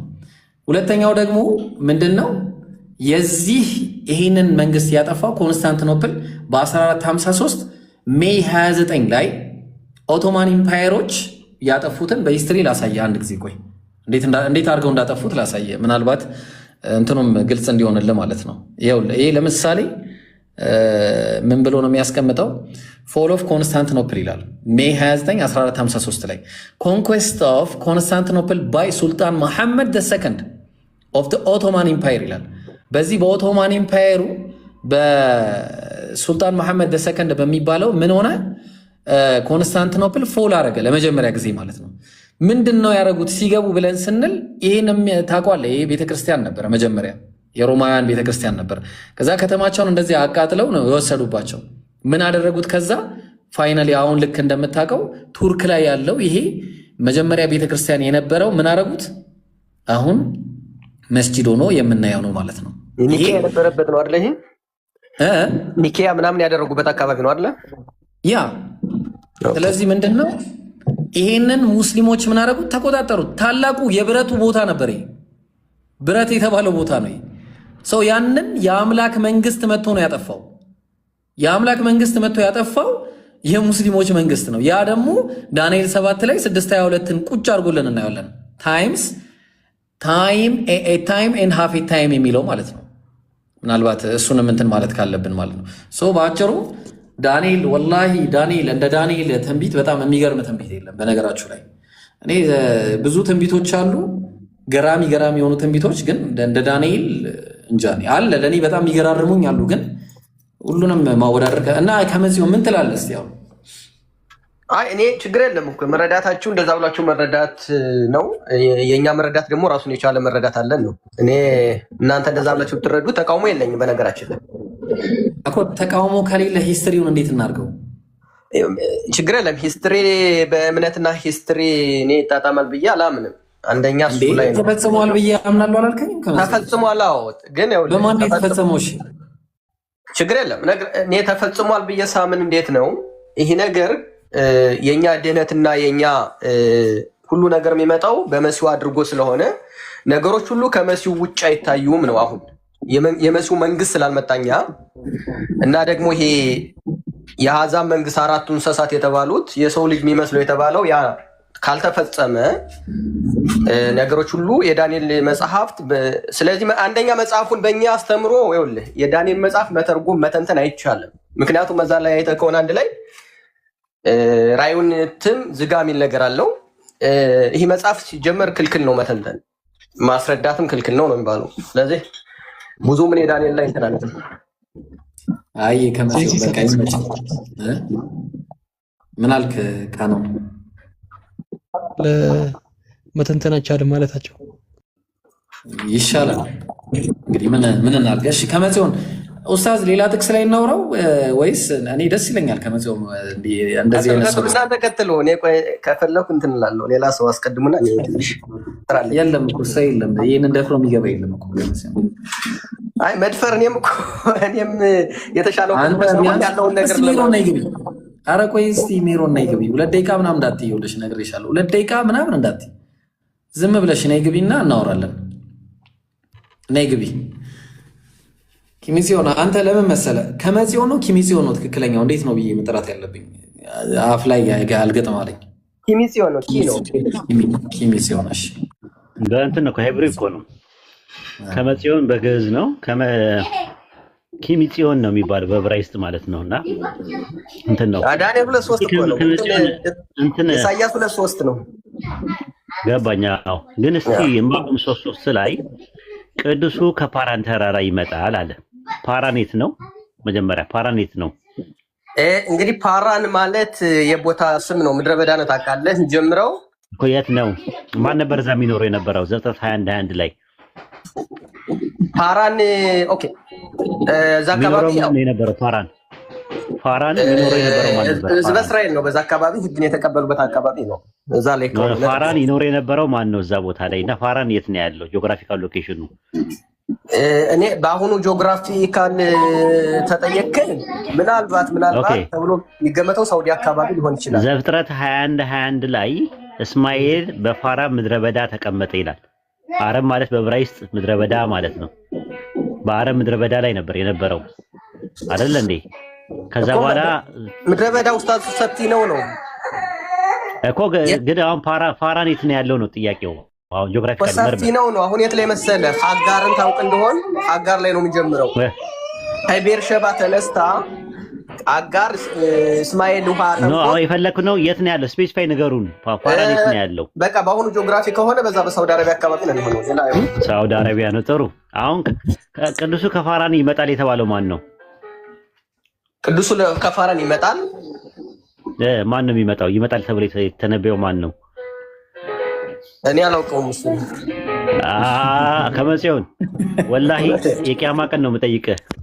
ወላሂ ሙስሊም ሆኔ መስክርልኝ። ዛሬ መስክርልን፣ ሁላችንንም መስክርልን። አሁን መስክር፣ ሙስሊም ሆናችንን ብቻ መስክርልን። አሁን እንደወላችን ነው መስክርልን። የምር እናንተ አይሁዳውያኖች እያወቃችሁ ነው የምታጠፉት። ሱረቱ በቀራ ምዕራፍ 2 ቁጥር 146 ላይ እነዚያ የመጽሐፉ ሰዎች ወንዶች ልጆቻቸውን እንደሚያውቁ መሐመድን ያውቁታልና ወላሂ እያወቃችሁ ነው የምታጠፉት። ክርስቲያኖች ሳያውቁ ነው የሚያጠፉት። እናንተ ግን እያወቃችሁ ነው የምታጠፉት። መስክርልኝ። ሙስሊም ናቸው ብለህ መስክርልኝ። አሁኑኑ መስክርልኝ። ሙስሊም ናቸው ብለህ መስክር። ሙስሊሞች ናችሁ ብለህ መስክር። እዛ ያው ገስት ላይ ያለነው ታች ያለ ሙስሊሞች ናችሁ ብለህ መስክር። አዎ ሙስሊሞች ናቸው እነግራለሁ። ምን ችግር አለ? በቃ የቂያማ ቀን አላህ ይጠይቃል። እያወቅህ ነው የምታጠፋው። ከመጽዮን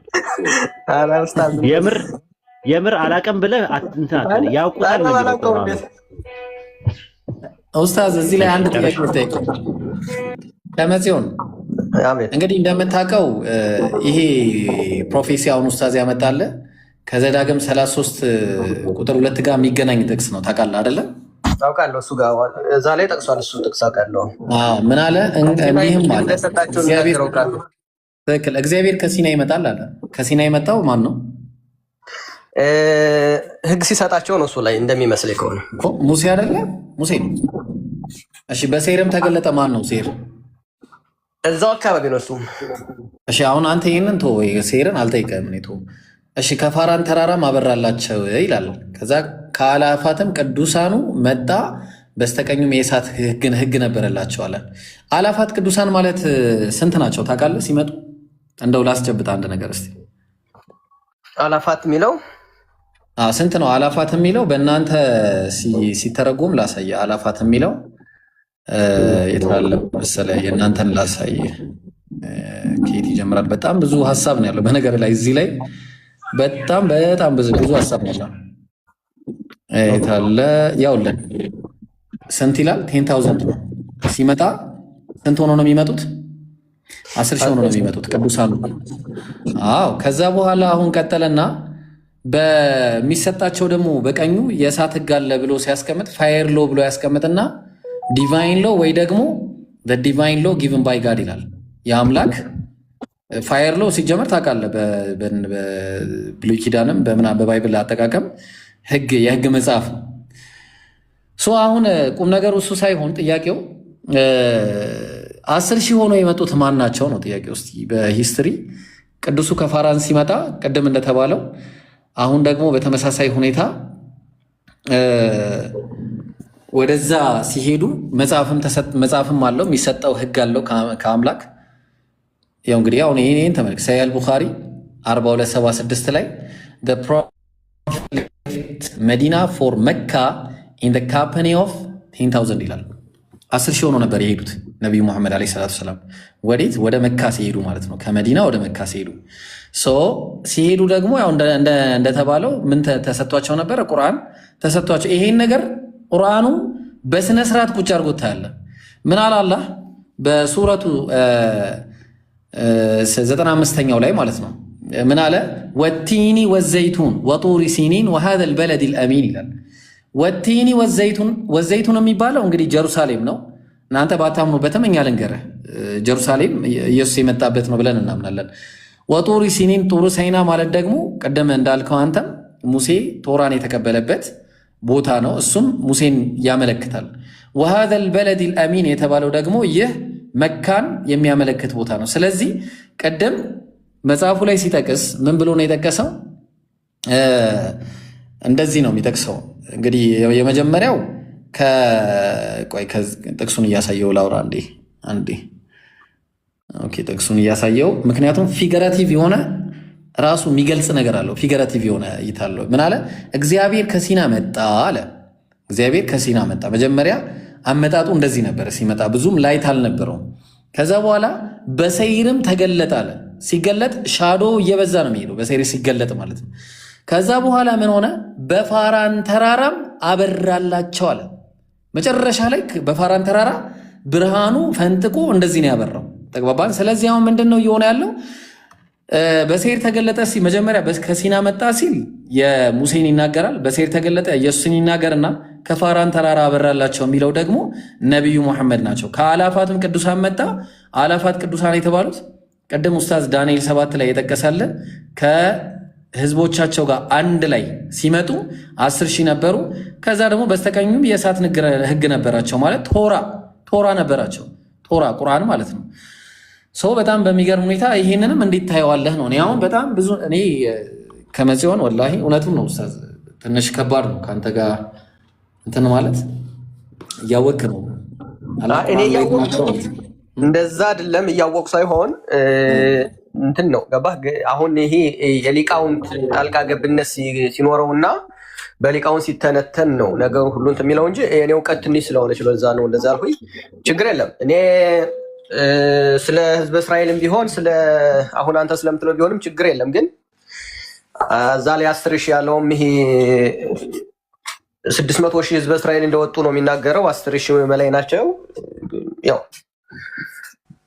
ስለዚህ ፋራን ተራራ ነው እሱ ከመጽዮን ፋራን ተራራ ሲያበራላቸው የ40 ዓመቱን ጉዞ አበራላቸው የሚለው ስላለ ምናልባት እሱ ጋር ሊገናኝ ይችላል። ቅዱሱ ሲመጣ ነው ከመጽዮን ቅዱሱ ከፋራን ተራራ ሲመጣ እኮ ነው ይሄ ነገር የሚከሰተው።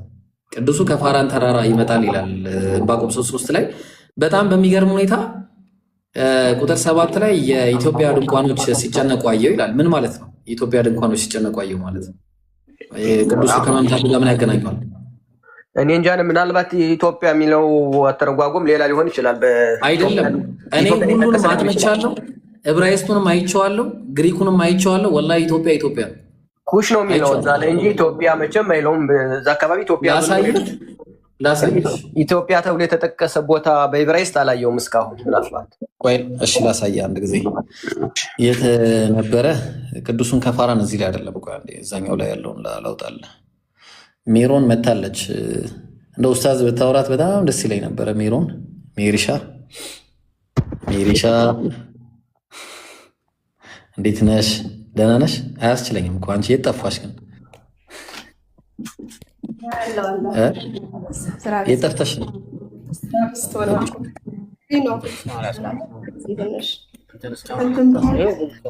እሺ ቆይ አንዴ ቆይ ላሳየው። አንዴ ሚዩት አድርግ አንተኛውም አንድ ጊዜ። እሺ ምናልባት ያው ኩሽ የሚለው ነገር አለ፣ ግን ኩሽ የሚለው ምን ብለው አስቀምጠውታል? ኢትዮጵያ ብለው ነው። ይህን ትርጉም የመጣው 70 ሊቃውንቱ ሲተረጉሙት ወደ ግሪክ ለመጀመሪያ ጊዜ ሲተረጎም ከዛ ትርጉም ላይ ኢትዮጵያ ነው ተብሎ እንደዛ አይነት ነገሮች አሉ።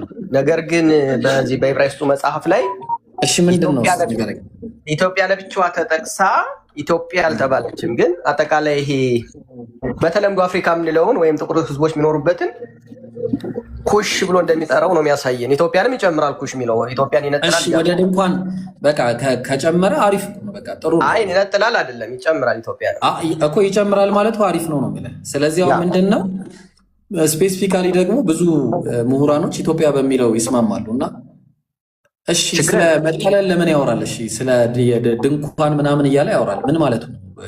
የኢትዮጵያ ድንኳኖች ሲጨነቁ አየው ይላል። ምን ማለት ነው? ድንኳን ምን ትርጉም እንዳለው አላውቅም። ብቻ ድንኳን እኮ የመጠለል ትርጉም አይደል እንዴ ያለው? መጠለያ አለ እንዴ? ድንኳን ስደተኞችን መጠለያ አለ እኮ ተንቀሳቃሽ ነው። ድንኳን ይንቀሳቀሳል ማለት ተንቀሳቃሽ ነው። ስደተኞችን መቀበያ አለ ድንኳን እኮ ተንቀሳቃሽ ነው። አሁን ስታየው እንትኑ በህዝበ እስራኤል ተንቀሳቃሽ ቤተ መቅደስ ነበራቸውና ስለዚህ የሚንቀሳቀስ ነገር ጊዜያዊ ማለት ነው። ቅዱሱ ከፓራም ተራራ ሲመጣ ነው ይሄ ነገር የሚከሰተው። እኔ በቃ ኢብራሂም ነው ላይ በቃ ከሌላ ሰው ጋር ችግር የለውም። እሺ ሜሮን ቀጥይ። እሺ ሜሪ ሰላም ነው? ሰላም ነኝ። እንዴት ናችሁ? ሁለት ማትስማሙ ሰዎች ተስማምታችሁ ስታወሩ ሳይ ትንሽ ግር ብሎ እስቲ ልግባ ደግሞ። እኔና አንቺ ራሱ እኮ አንስማማም። የሚገርምሽ ነገር ግን እንዴት እናወራለን? እንዴት ነው የምናወራው? እሺ አሁን ዳንኤል 2 ማን ነው? ዳንኤል 2 ወላሂ አንቺ የምትሻይበት ይኑር እንጂ አትሻይም። አንቺ እኮ አንድ አምላክን አታመልኪ። እነሱ እኮ አሁን በቃ ተይ ይቅርብን፣ እሱ ይቅርብንና ዳንኤል 2 ላይ አራቱ ኪንግደሞች ማን ማን ናቸው? ወደዛ ሳይሆን የምመጣው እናንተ ኦልሬዲ አውርታችሁበታል። ስለዚህ እኛ እሱ ነው እያወራን ያለ ነው። ባመጣችሁት ክሌም ላይ ነው ማውራት የምፈልገው። እኮ ገባኝ። ያመጣነው ክሌም ዳንኤል 2 ለማን ነው ነው ጥያቄው። ኦኬ ዳንኤል 2 እስከ መጨረሻው ዳንኤል ትንቢቱን ቁጥር ምዕራፍ 9 ድረስ የሚናገረው ኮንሲስተንት ሆነው ነው አይደለ? ስለዚህ 2 ላይ ብቻ አይደለም የምንቆመው፣ 7ን መጀመሪያ ከ2 እንጀምራለን። ዳንኤል 9 ላይ እንዳትሄጂ ይሄ መሲሁ ምናምን ተገደለ ምናምን እንዳትይኝ፣ እሱ በኋላ ምን መጣበት መጀመሪያ 2 ላይ እንቆማለን። ሜሮን አትሰሚም? ሜሮን በጣም ነው እኔ ደስ የሚለኝ ከአንቺ ጋር ማውራት፣ ግን እንደዚህ አትጨቃጭ። ተረጋጋ። ቆይ እኔ የፈለግኩትን ነገር ነው አድሬስ ማድረግ መፈልገው። የተዘጋጀ አንቺ የፈለግሽውን እንድታደርጊ አብረን እንሂድ። መጀመሪያ ሰላም ብያለሁ። የጠፋ ሰው እሺ ኦልሬዲ እኔ ባወራችሁበት ላይ ሀሳብ ለመስጠት ነው የገባሁት። ስለዚህ ሙሉን ዳንኤል 2 ላይ ማውራት ከቻልሽ ነው ማውራት፣ ካልቻልሽ ደግሞ ሌላ ሰው የሚያወራ ሰው እናስገባለን። 7 ላይ ላውራ። አሁን ከመጪውንም ሁሉም አውርተዋል። እሺ ምዕራፍ 7 ላይ ማውራት እችላለሁ ስላነሳችሁት ይቻላል። 7 ላይ ግን መጀመሪያ 2 ላይ ጨርሺ። እሺ አይ ለምን ነው የፈራሽው? መፍራት ሳይሆን ዲቴል አሁን እንደገና ስታርት ኦቨር ልናደርግ ነው። ኦልሬዲ አስረድተሃል ኢብራሂም፣ ግን ከ7 ጋር ኮኔክት ልናስረዳ አይደለም። አራቱ ኪንግደም ማን ነው? በቃ ባጭሩ እኮ ኦልሬዲ አውርታችሁበታል። እንደገና ማን ነው? በቃ ባጭሩ ንገሪኝ። አራቱ ኪንግደም አንደኛው ማን ነው? ኧረ በስመ አብ። እሺ ቁጥር ምዕራፍ 7ን ማስረዳት ይችላል ወይስ አልችልም? እሺ ምን አይነት ልጅ አይ አትችይም ካልከኝ እኔ ስላልተናገርኩበት ምን ሆነሽ ነው ይብሮ? ወይ እንደዚህ መቀጠል አይቻልም። አልፈለገችም፣ አልተዘጋጀችም። ሰላም አለይኩም ወራህመቱላሂ ወበረካቱ። ሳላ ሜሮን የምትፈልገውን ነው የምታወራው እንጂ እንትን የላትም፣ እንትን ጆሮ የላትም፣ 2 ጆሮ የላትም። አያት እንትን ያላት አይደለም ነው ያለ ኖ ባላችሁት ነገር ላይ ደግሞ እንደዛ አይደለም። እሺ ባላችሁት ነገር ሐሳብ ፈልጊውን ብቻ ማውራት ከፈለሽ ያስቸግራል። አሁን እኛ እኮ 7 አናወራም አላለሽ። ዳንኤል 2 ላይ አውሪና ወደዛ ተገቢያለሽ ነው የተባልሽው፣ ኦርደሩን ጠብቀሽ። ምክንያቱም የተያያዘ ነገር 2 ላይ ከተመታሽ 7 ላይ ትመቻለሽ። በጣም እርግጠኛ ሆኜ ነው የምነግርሽ። ኤብሮ በሁለቱንም ነው የፈለገው። ስለዚህ ዳንኤል 2 ላይ ያለውን አስረጂ። አውርታችሁታል ምናምን ብለሽ ጆሮ ዳባ ልበስ ብለሽ አትለፊው። ስለዚህ 2ን አውሪ፣ ካልሆነ ግን ሳላ እንዳለው ያው ታብታብ ታደርጊያለሽ ታች ማለት ነው ወርደሽ። ያሳዝናል በሚገርም ሁኔታ ማለት ነው። ጌዲዮን ይቀጥላል። ሜሪሻር for the last time I'm asking you for the last time በቃ ሻይ እንትን በልሽ ወይ ጌዲዮን 2ን ማውራት ከቻለ ያውራ ቁጭ ብዬ ልስማ፣ ወይስ ደግሞ በቃ እንደዛ ይሻላል። እሺ በቃ አዎ ዳንኤል 2ን እስካላወራሽ ድረስ ግን አስቸጋሪ ነው። እሺ ጌዲዮን ቀጥል። ጌዲዮን ይቀጥላል። መልካም አለው። እሺ ዳንኤል 2 ለማን ነው የሚናገረው? በእርግጣው የገባሁት ዳንኤል 2 ስለማን እንደሚያወራ አንብቤ የምነግርህ ይሆናል። ግን የሆነ ሎጂክ ላነሳልህ ፈልግ። በቃ ታችሁንና አንሳልኝ። እሺ ንገረኝ ከታች። እሺ ሌላ ጥያቄ ያላችሁ? ማነው ጥያቄ አልኩኝ። ሌላ ዳንኤል 2 ላይ የሚያወራ ሰው ያሟል እንዴ?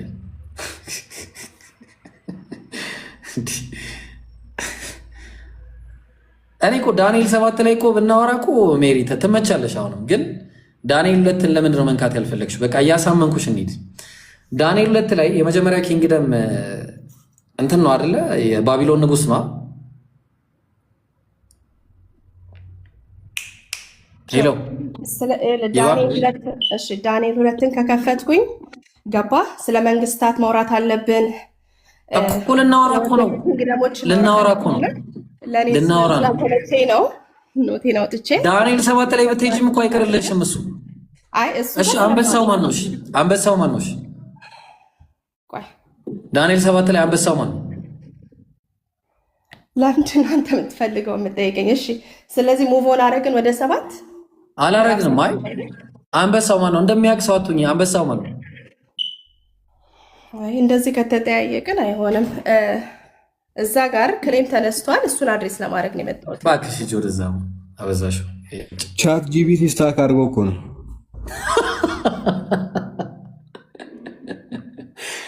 አይዛል እኔ እኮ ወላሂ ግራ እኮ ነው የሚገባኝ። አይ ሜሪሻ ሜሪ ወላሂ አንድ ሰው ማለት ነው። እኔ እኮ በጣም አንድ ሰው ነገሩ መምህሮቻችሁ የፈሩ እናንተ እንዴት ትመጣላችሁ? ሲጀመር የእናንተ መምህሮች የአንቺ መምህር ማለት ነው የገዛ መምህርሽ ከፈራ አንቺ እንዴት ትመጫለሽ? አትመጪም። ሀቅም። ስለዚህ አሁንም ዳንኤል 2 ላይ ማውራት የሚችል አንድ ክርስቲያን ካለ የለም። ይሄንን ነገ ውልበታለሁ ኢንሻአላህ። ኢሳይያስ 9:6 ነገ ሙሉበት ይሆናል። ዛሬ ዳንኤል 2 አንድ ክርስቲያን መግባት የሚችል አንድ የለም።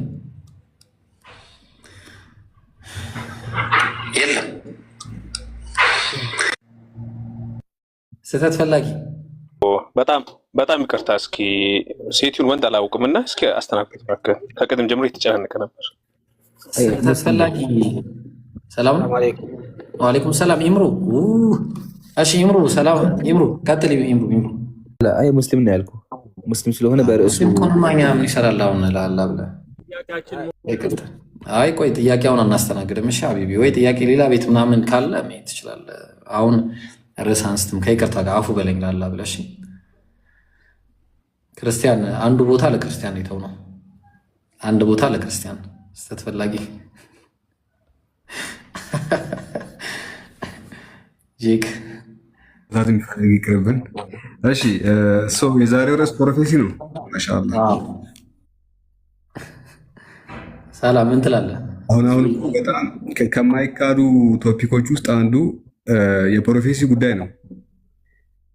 በጣም ግልጽ ከሆኑ ነቢ መሐመድ በመጽሐፍ ቅዱስ መኖራቸው ምንም ከማያከራከሩ ርዕሶች ውስጥ አንዱ ሆነ። ለገዛ መጽሐፋቸው ላይ እኔ ዳንኤል ላይ የሚጠቀሰው ጥቅስ ዳንኤል 2 እና 7 ላይ በተለይ ስለ ኪንግደሞቹ የተቀመጡ ነገራቶች የትኛውም ፕሮፌሲ ለኢየሱስ የሚጠቀሱ ፕሮፌሲዎች አሉ።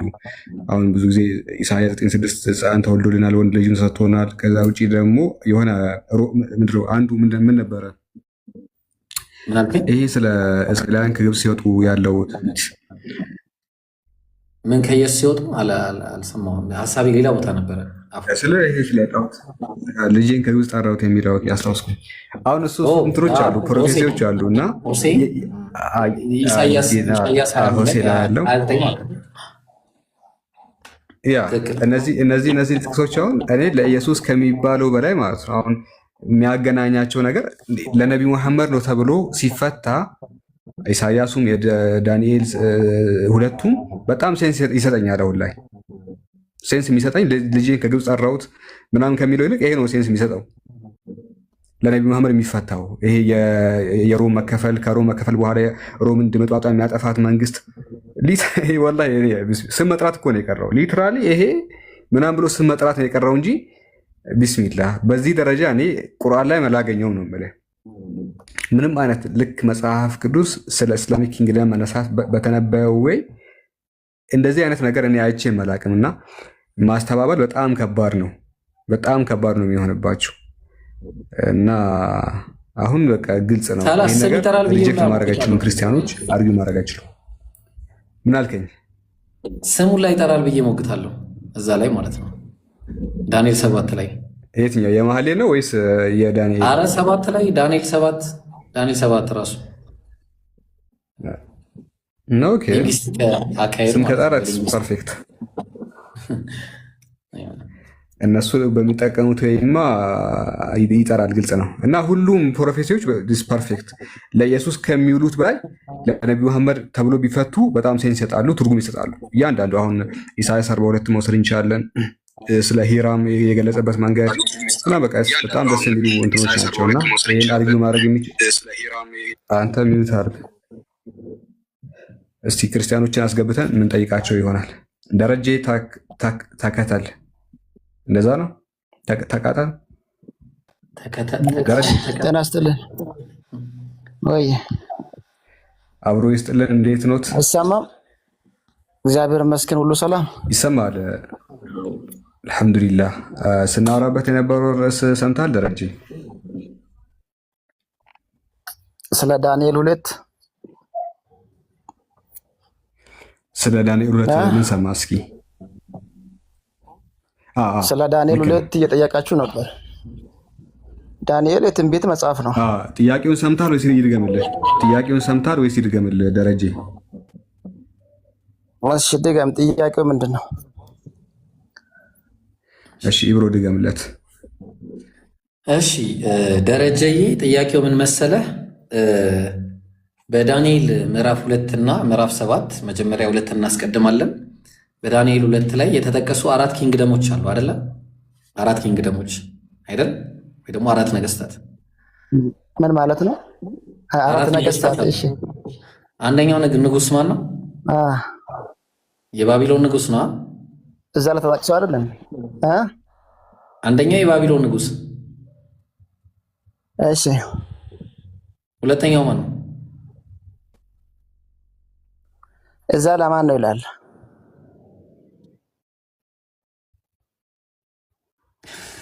መጽሐፉ ያንተ ነው ደረጀ? መጽሐፉም እኮ የኔ አይደለም፣ መጽሐፉ የአይሁድ ነው። እኔ እኮ ኢትዮጵያዊ ነኝ።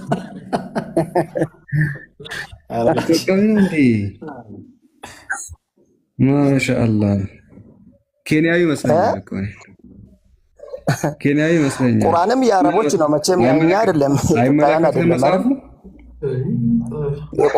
አይመለከተኝም ነው ዳንኤል? የቁረይሾች ነው አይደለም ቁርአኑ? ሌላ ታሪክ በል አይመለከተኝም ሳይሆን ለትምህርት ነው እሱ። አይመለከትም ሳይሆን ለትምህርት ነው። ለምሳሌ ቁርአን ለዓለማት የወረደ መጽሐፍ ነው። ቁርአን ለዓለማት የወረደ አንተ መጽሐፍ ካላወቅህ ተው። ምን ይመስላችኋል? ቢቀር ወረድና ታብታብ ያለ አላህ ጭንቅላት አለው። ግን አላህ ጭንቅላት ካለው ካሳየኝ በእውነት እኔ ሙስሊም ሆናለሁ። አላህ ግን ጭንቅላት የለው ነገር አዲስ ኪዳኑም የግሪክና የሮሞች ነው ብለህ ልትል ነው። የኔ አይደለም ካልክ ማለት ነው ሁሉም ነገር ችግር የለውም። የተራ በሽሽቅ ነገር እዛው የጨባሪቆስ መንደር ለእናንተ የሚመጥናችሁ ቦታ አለ። እዛው ቤት አዲስ ቪዲዮ እኛ ጋር ትምጡ በሽሽቅ